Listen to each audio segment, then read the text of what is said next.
Tua bangka sialan, kau tidak layak memerintahku, bentak perempuan berkerudung ungu.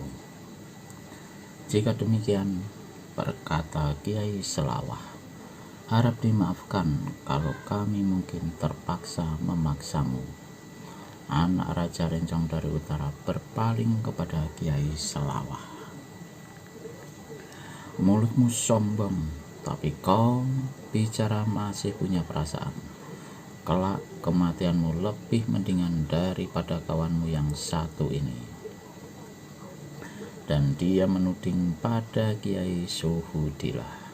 Dan setelah memandang Kiai Suhudillah dengan sorot matanya, perempuan itu berkata, kedatanganmu ke sini pasti untuk membalas dendam pada ayahku. Sebelum ayahku muncul, ku nasihatkan agar kau cepat-cepat saja bunuh diri. Itu lebih baik bagimu, orang tua. Air muka Kiai Suhudillah kelihatan merah. Bagaimanapun sabarnya seseorang, lambat laun kesabarannya akan luntur juga.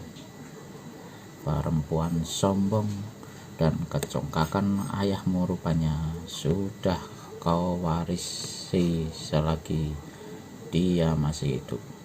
Kuharap kesombongan dan kecongkakan itu segera kau buang bila ayahmu meninggal.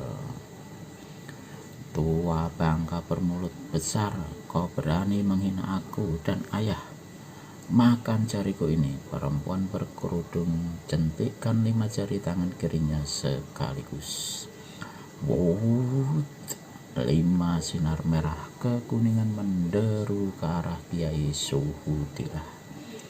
Awas pukulan kuku api, teriak Kiai Suhudillah memperingatkan kedua kawannya. Dia sendiri sambil menghindar kebutkan lengan jubahnya sebelah kanan. Wush! Kiai Suhudillah pucat pasi parasnya.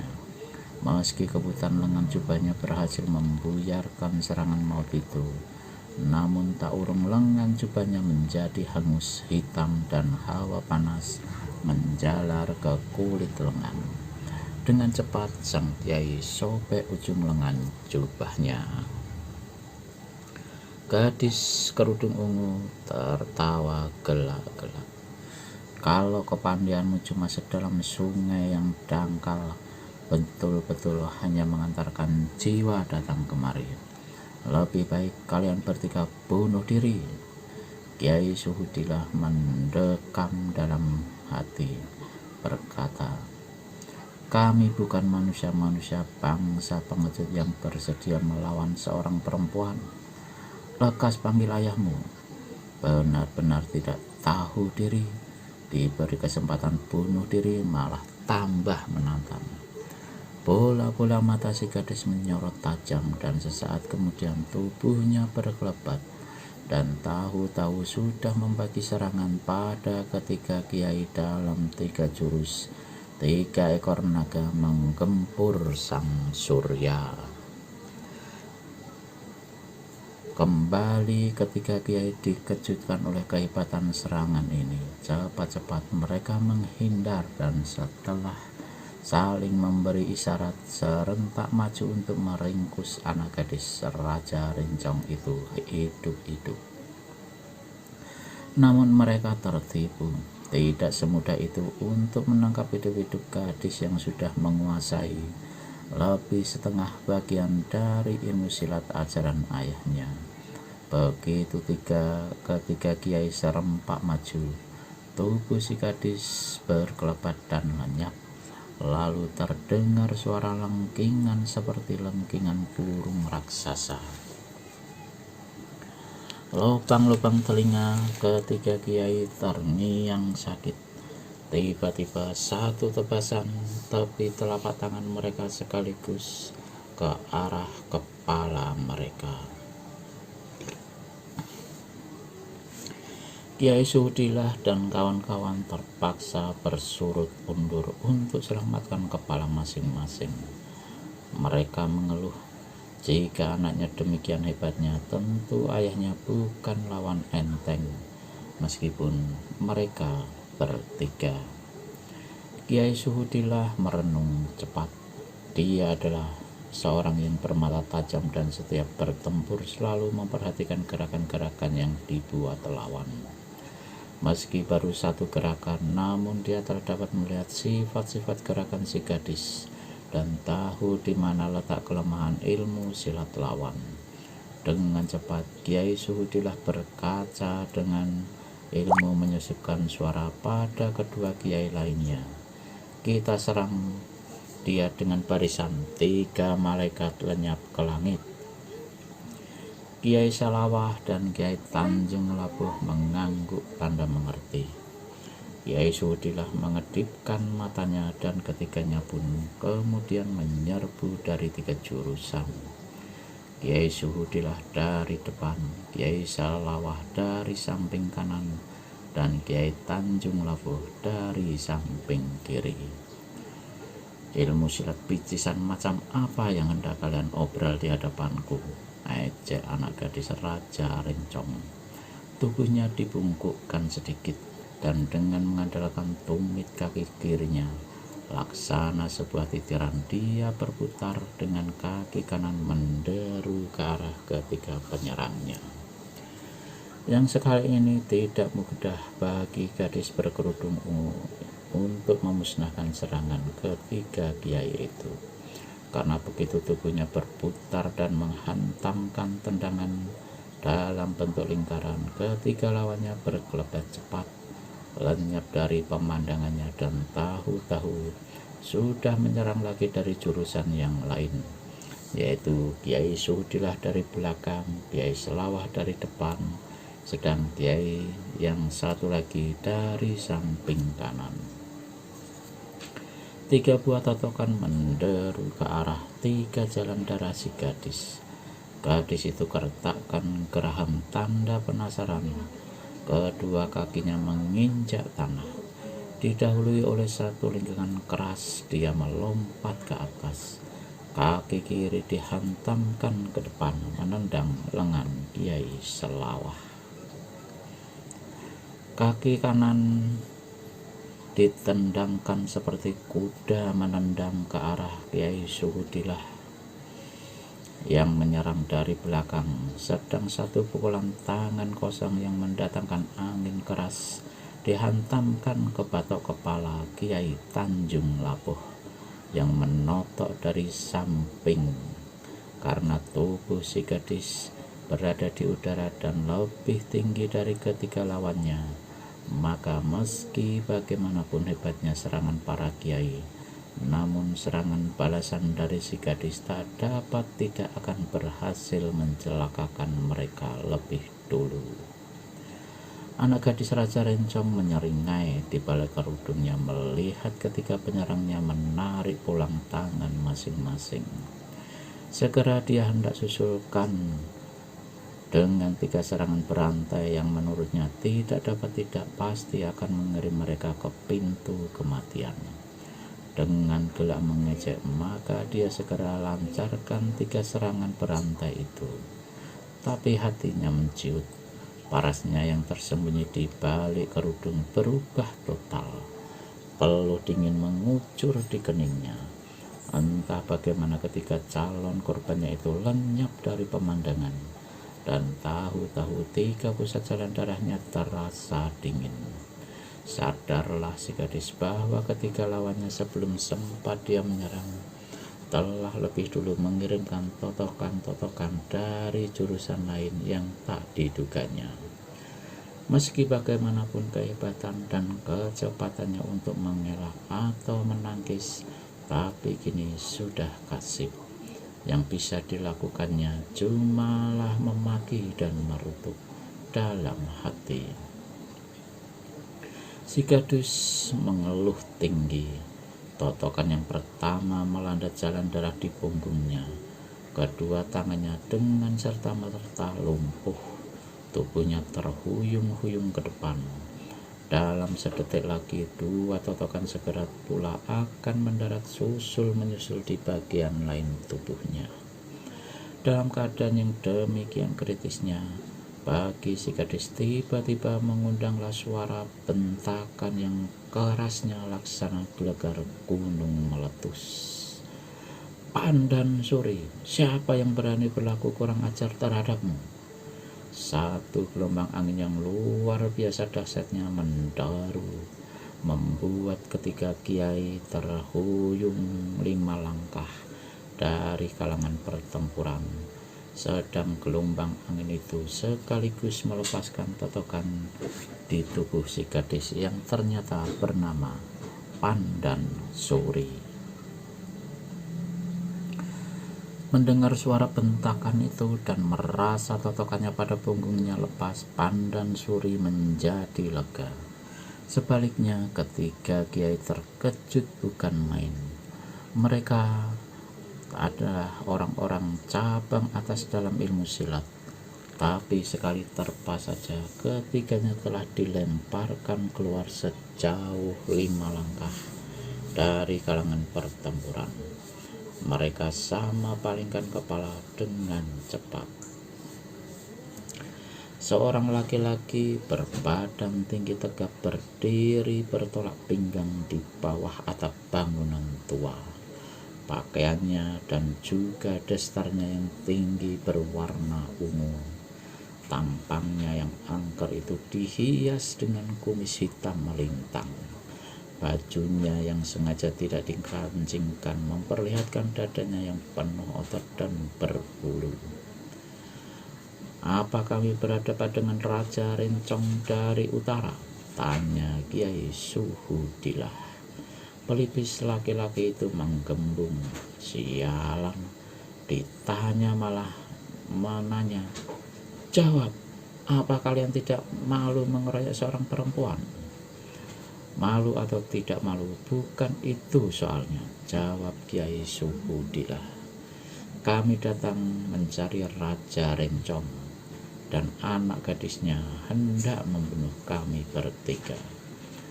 Apakah salah kalau kami tak bisa berpangku tangan? Laki-laki berkumis melintang tertawa sambil usap-usap dadanya yang berbulu. Baru menghadapi anaknya kalian sudah kewalahan. Bagaimana kalian punya nyali untuk datang kemari dan mencariku? Ayah, perlu apa bicara panjang lebar dengan tua bangka ini? Dia telah menghina kita. Kau saksikan bagaimana daku memberi pelajaran caranya mati pada mereka. Pandan Suri lantas cabut sebilah rencong perak dari balik pakaiannya. Senjata ini berkilauan ditimpa sinar matahari dan sebuah senjata mustika. Tanpa berbalik pada anaknya, Raja Rencong berkata, Pandan, kau masuklah. Siapkan arena topan utara.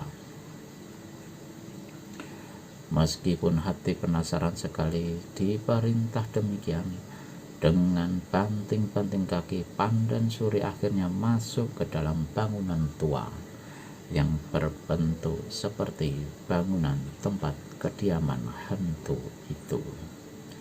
Raja Rencong dari utara, kata Kiai Suhudilah.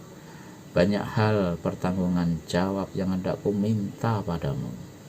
Itu, silakan masuk ke tempatku. Kita bicara di arena topan utara. Cukup di sini saja, sahut Kiai Suhudilah. Raja Rencong menyeringai. Walau bagaimanapun, aku masih punya peradatan dalam menerima kunjungan tamu.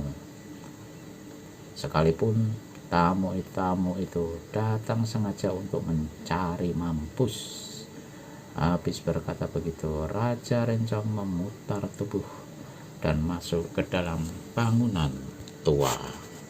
Mau tak mau, ketiga kiai terpaksa mengikuti dari belakang. Bangunan itu ternyata panjang sekali. Ketiga kiai melangkah di belakang Raja Rencong terpisah sejauh 10 langkah. Mereka senantiasa berlaku waspada karena kalau bangunan tua itu betul-betul menjadi sarang Raja Rencong dari utara, bukan mustahil dilengkapi dengan segala macam alat rahasia yang berbahaya. Dan bukan tidak mustahil pula Raja Rencong Tengah hendak menjebak mereka bertiga. Kawan-kawan, bagaimana kalau kita serang dan ringkus dia hidup-hidup selagi membelakangi kita ini? Bisik Kiai Selawah. Kiai Suhudilah merenung sejenak lalu menggeleng perlahan. Itu tindakan pengecut, katanya. Kalau kita menang tak akan terpuji, kalah malah memalukan. Tapi terhadap manusia biang malapetaka macam yang satu ini, kurasa tak perlu memakai segala macam ukuran baik dan buruk lagi, bisik Kiai Tanjung Labuh.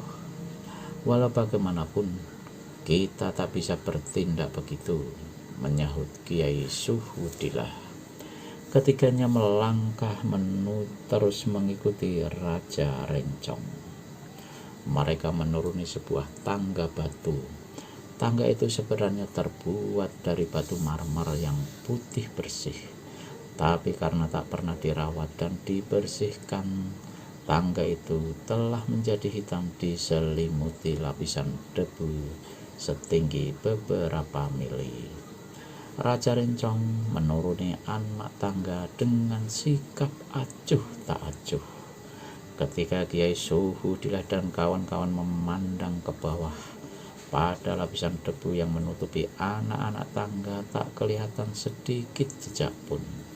Sebaliknya, ketika mereka memandang ke belakang, ke anak-anak tangga yang tadi mereka lewati, kentaralah jejak-jejak kaki mereka.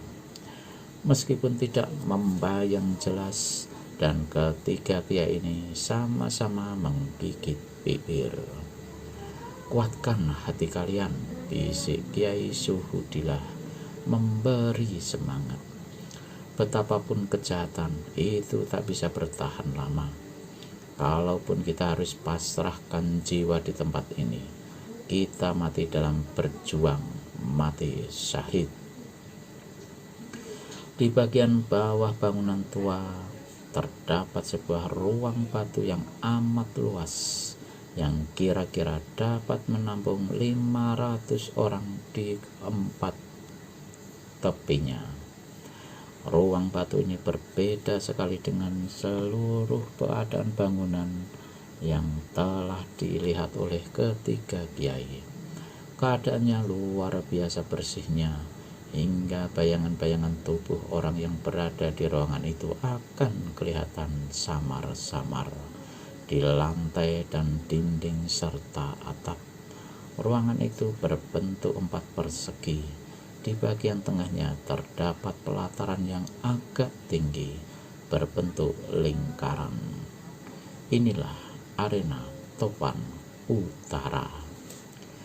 Di tengah arena terdapat sebuah meja kayu jati yang indah berukir-ukir dikelilingi 4 buah kursi.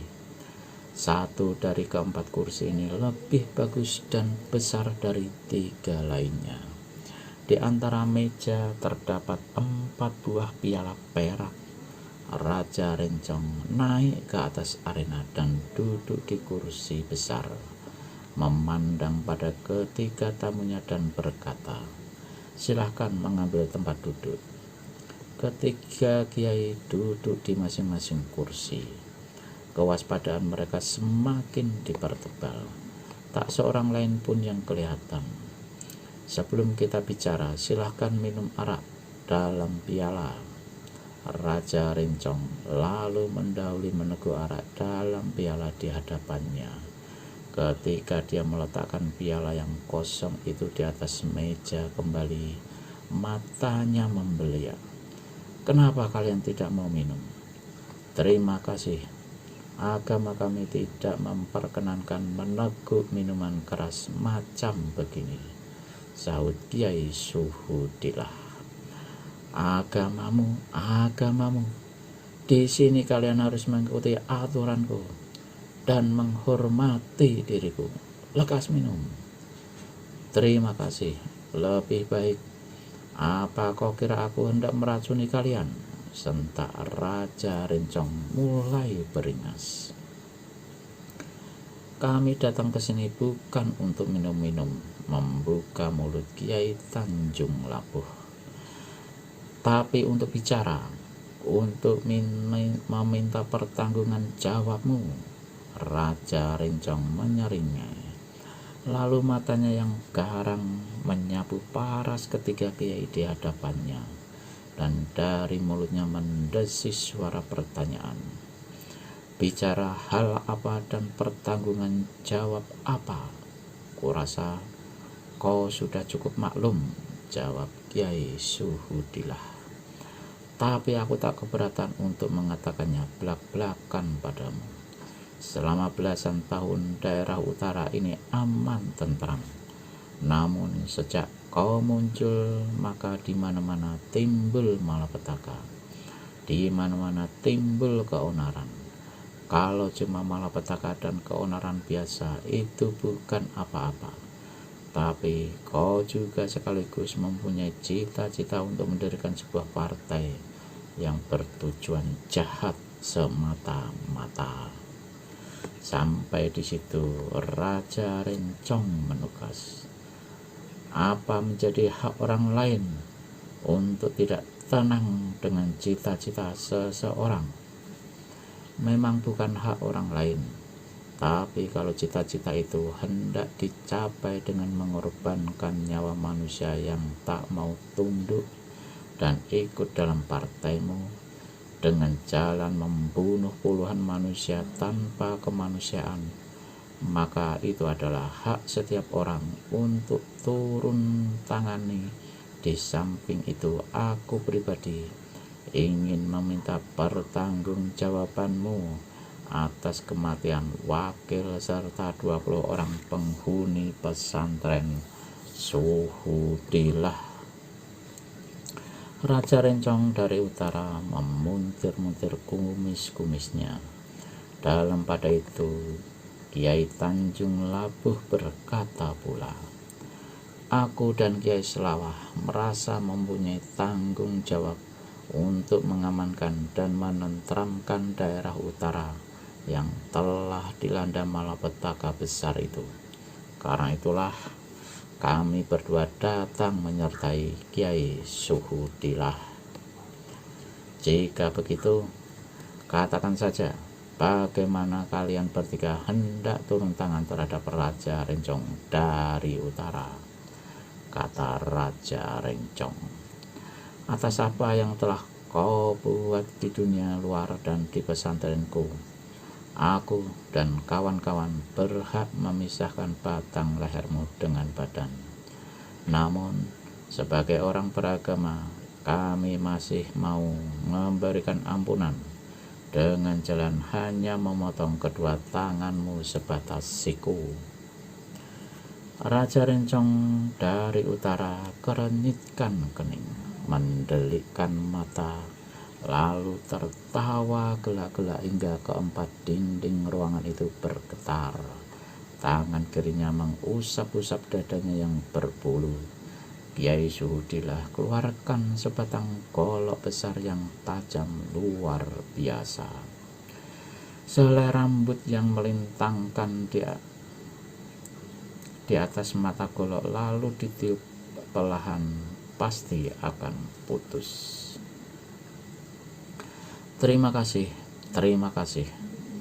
Sungguh kalian bertiga manusia-manusia agama yang baik budi dan punya pertimbangan yang adil, kata Raja Rencong. Lalu sambungnya, karena kalian bertiga mau mengampuni jiwaku, maka aku pun rela pula untuk tidak mencabut nyawa kalian. Meskipun aku mempunyai aturan bahwa siapa yang berani datang ke pulau ini pasti akan kubunuh. Karena kalian bertiga lekas-lekas saja bunuh diri. Bagaimana? Cara terserah masing-masing kalian. Tentang jenazah kalian tak perlu dikhawatirkan. Danau yang mengitari pulau ini cukup layak menjadi kubur kalian. Raja Rencong, ujar Kiai Suhudilah, kejahatanmu akan kami balas dengan keadilan. Itu sudah lebih dari layak. Apakah kau masih hendak berkeras kepala mengikuti kesesatannya setan? Raja Rencong dari utara berdiri dari kursinya sambil tertawa sedingin es. Diberi kesempatan untuk bunuh diri, kalian tidak mau melakukan. Terpaksa tanganku yang bertindak. Perlahan-lahan Raja Rencong angkat tangan kanannya. 5 jari dikembangkan kukunya. Kelihatan berubah merah kekuningan. Wow, 5 lari sinar merah kekuningan yang panasnya bukan olah-olah menggempur ke arah 3 kiai. Para kiai ini sudah bersiap sedia sehingga begitu serangan ilmu kuku api dilancarkan, maka ketiganya sudah melewat dari kursi-kursi masing-masing. Yang menjadi korban ialah 3 kursi bekas tempat mereka duduk. Ketiga kursi itu serta-merta menjadi hitam hangus mengepul. Meski hati tergetar hebat melihat kehebatan kesaktian lawan, namun ketika kiai sudah bertekad untuk berkorban jiwa demi kemusnahan manusia biang malapetaka, serentak turun ketiganya mencabut senjata dan menyerang dengan hebat. Kiai Suhudilah menyerang dengan sebuah tasbih kumala hijau, sedang tangan kiri memutar golok datar yang tadi hendak dipakai untuk memotong kedua lengan Raja Rencong. Kiai Selawan menggempur dengan sebilah pedang biru, sedang kiai yang ketiga yakni Kiai Tanjung Labuh menghantam dengan sebuah kebutan yang berbentuk seperti sapu kecil. Raja Rencong dari utara berdiri di tempatnya dengan sikap acuh tak acuh. Meski topan serangan melandanya, anehnya rambut atau pakaiannya pun tidak berkibar. Dilanda angin serangan para kiai, sesaat 3 ujung senjata akan mencium dirinya.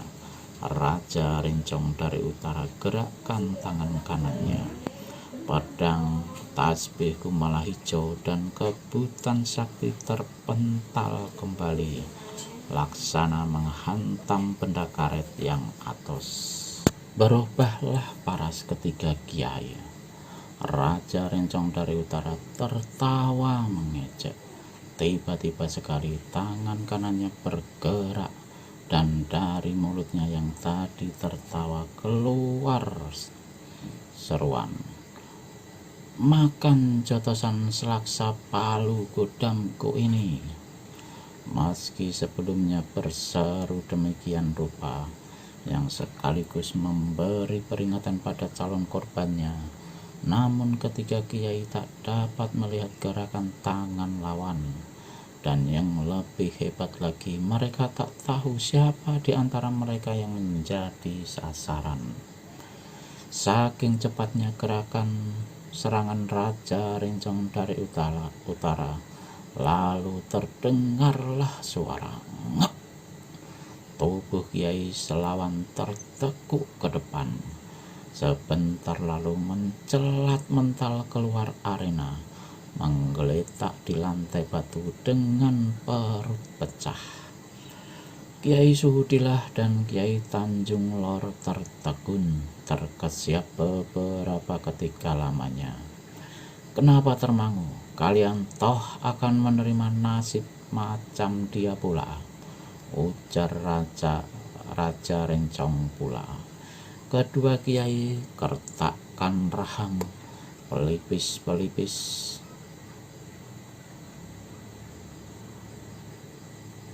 Keduanya menggembung, tanda mereka tak dapat lagi mengendalikan amarah yang meluap.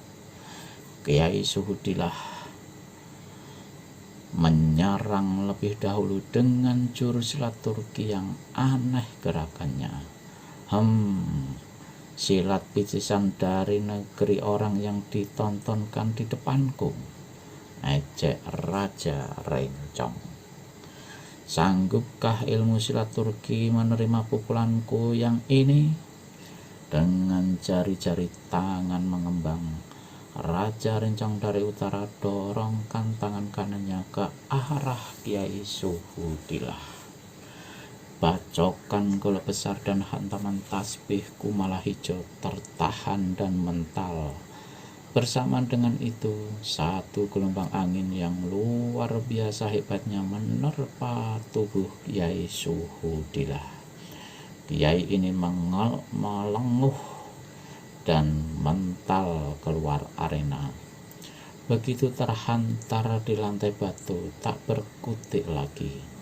Karena meski di luar tubuhnya tak kelihatan rusak, namun di dalam 12 urat-urat yang paling penting telah putus akibat pukulan topan pemutus urat.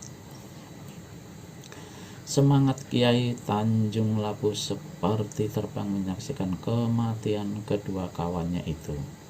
Mukanya pucat tiada berdarah, dan tiba-tiba Raja Rencong berpaling padanya dengan seringai maut bermain di bibir.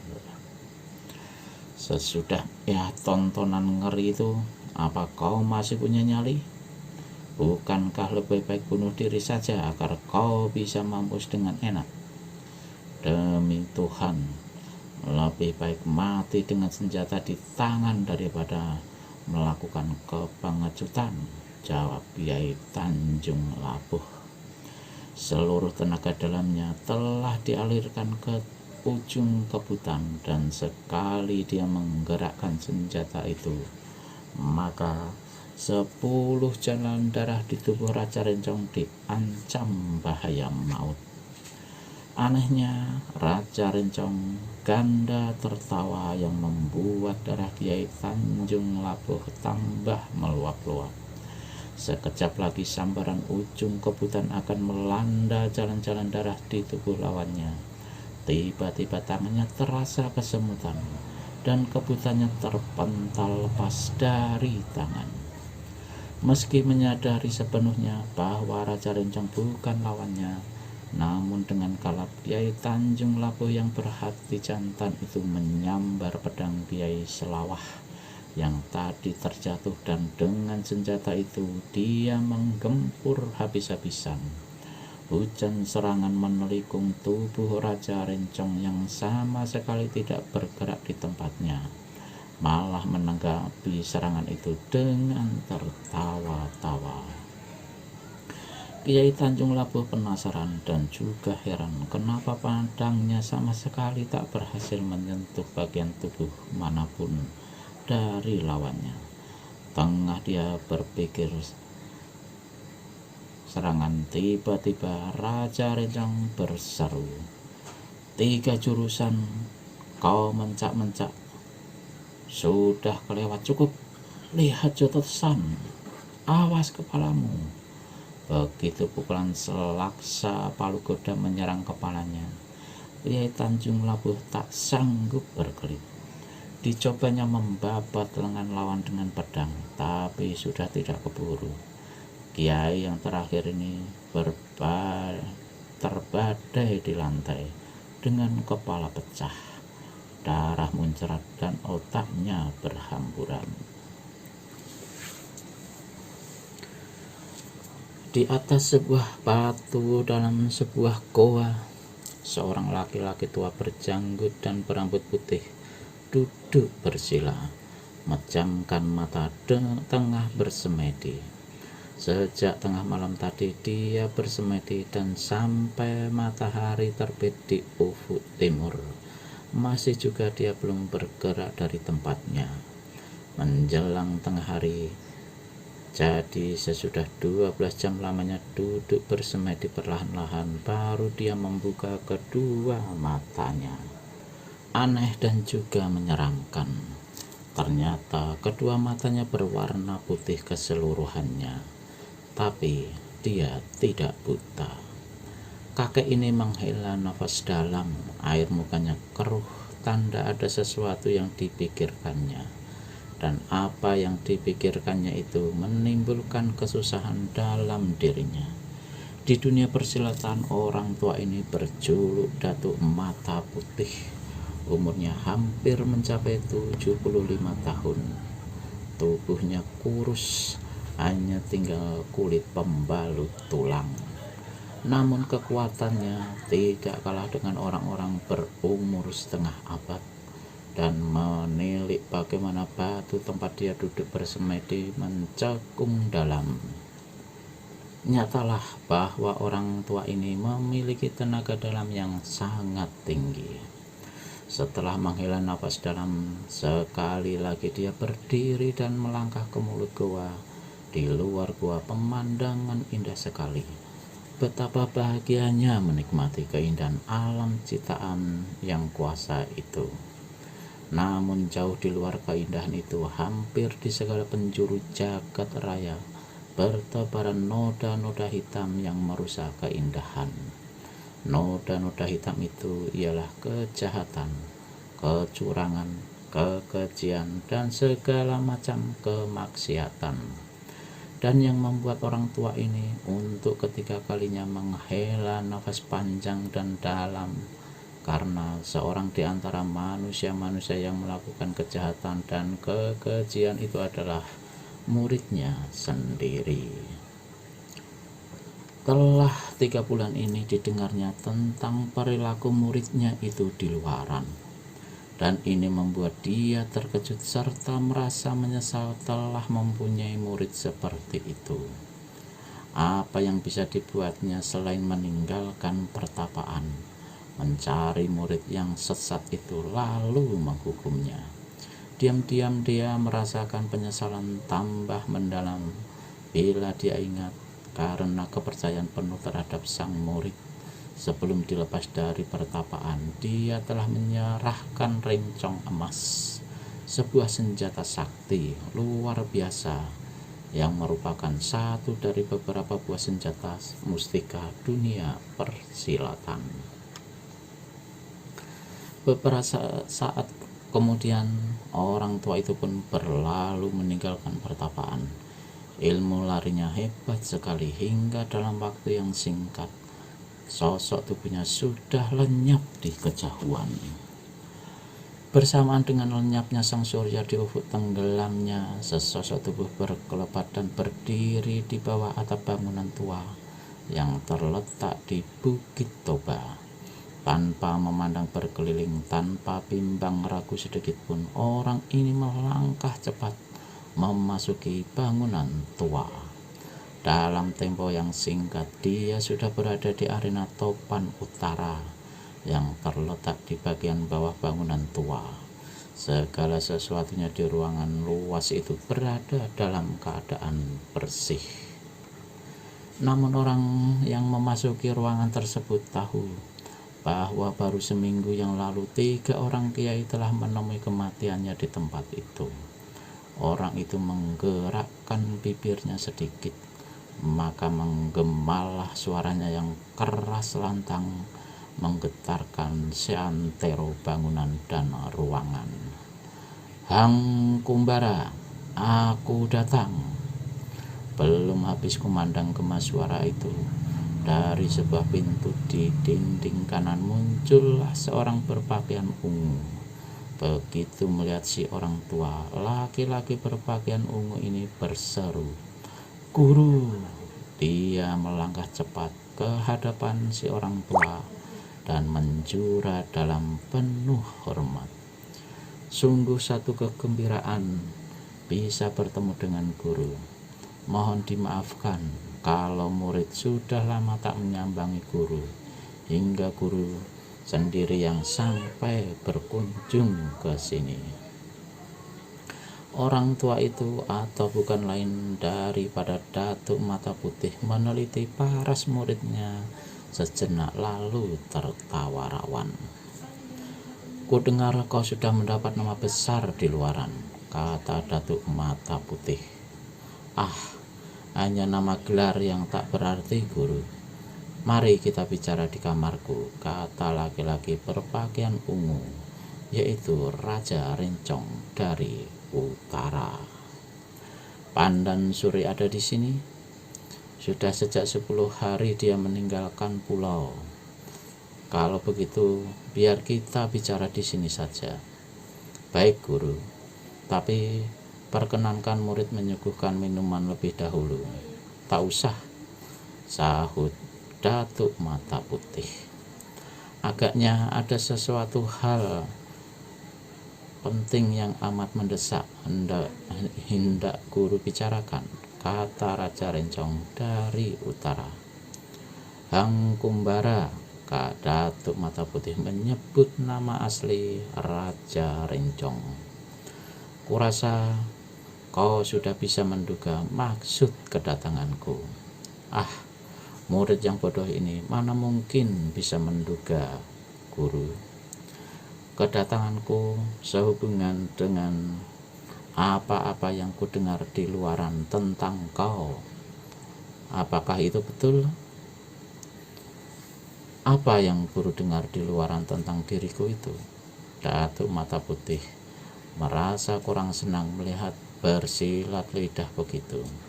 Maka dia pun berkata secara belak-belakan, "Kulepas kau dari pertapaan beberapa waktu yang lalu hanya dengan 2 maksud. Pertama, untuk mencari pembunuh ayahmu, dan kedua, untuk berbuat kebaikan di atas dunia ini. Tapi apa yang kau perbuat kemudiannya demi cita-cita besarmu?